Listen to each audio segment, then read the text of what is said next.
নমস্কার, কলিজ কিচেনে সবাইকে স্বাগত জানাচ্ছি।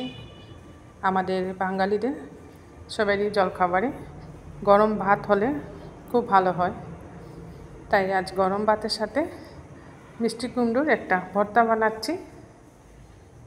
মিষ্টি কুমড়োগুলো বড় বড় টুকরো করে নিয়ে আমি একটা প্যানে বসিয়ে দিয়েছি।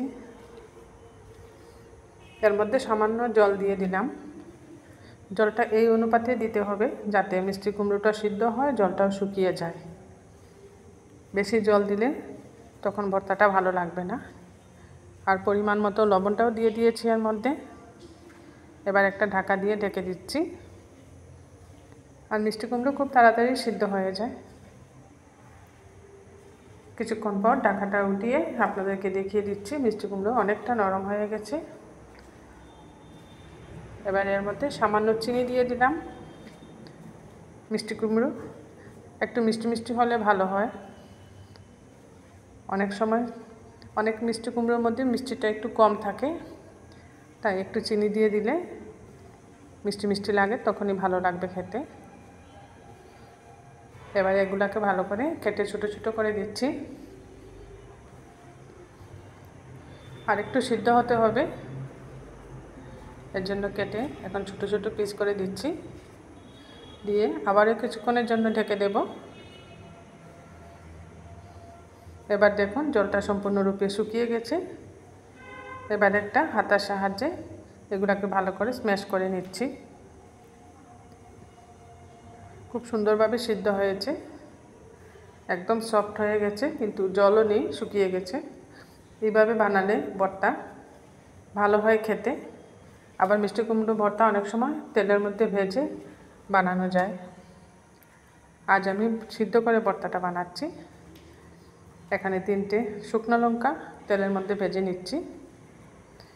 শুকনো লঙ্কাটা একটু কড়া করে ভাজবেন, এতে করে শুকনো লঙ্কার সেন্টটাও খুব ভালো আসবে। এই 3টি লঙ্কা খুব কড়া করে ভেজে নিয়েছি। এখানে প্লেটে রেখে দিলাম মিষ্টি কুমড়োর পাশে। আর কিছু ধনেপাতা কুচিয়ে রেখেছি। আর লাগবে কাঁচা পেঁয়াজ। এবার সামান্য লবণ দিয়ে শুকনো লঙ্কাগুলো মাখতে হবে। লবণ দিলে মাখতে সুবিধে হয় শুকনো লঙ্কাগুলো। সামান্য লবণ দিয়ে খুব ভালো করে এগুলাকে স্ম্যাশ করতে হবে। খুব ভালো করে স্ম্যাশ করলে মিষ্টি কুমড়োর সাথে মিশবে খুব ভালো করে। শুকনো লঙ্কাগুলো দিয়ে দিলাম। এবার পেঁয়াজ কুচিয়ে রেখেছিলাম, এই কুচনো পেঁয়াজটাও মিষ্টি কুমড়োর উপরে দিয়ে দিচ্ছি। 3টা শুকনো লঙ্কা দিয়েছি, অনেকটা ঝাল হবে, তাই এর মধ্যে আর কাঁচা লঙ্কা দিচ্ছি না আমি।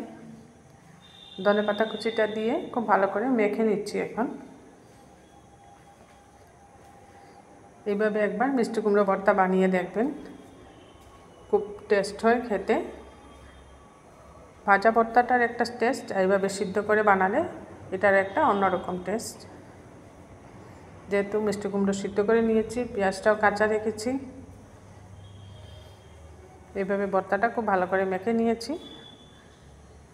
আর যে মেইন জিনিস ভর্তার মধ্যে দিতে হয় সেটা হচ্ছে কাঁচা সরষের তেল।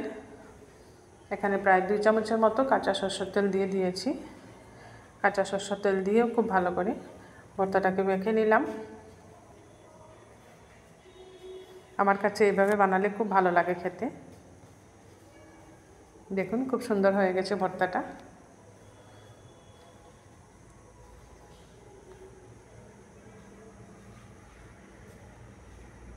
এইভাবে মিষ্টি কুমড়ো সিদ্ধ করে ভর্তা বানিয়ে সকালবেলা গরম ভাতের সাথে নিয়ে নিচ্ছি।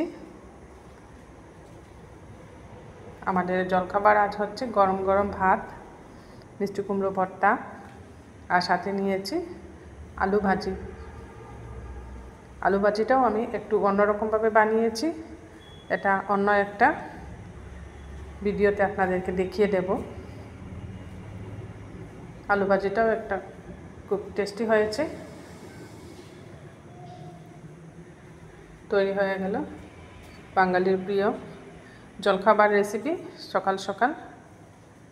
গরম ভাত, সাথে একটা সিদ্ধ মিষ্টি কুমড়ো সিদ্ধ আর আলু ভাজি।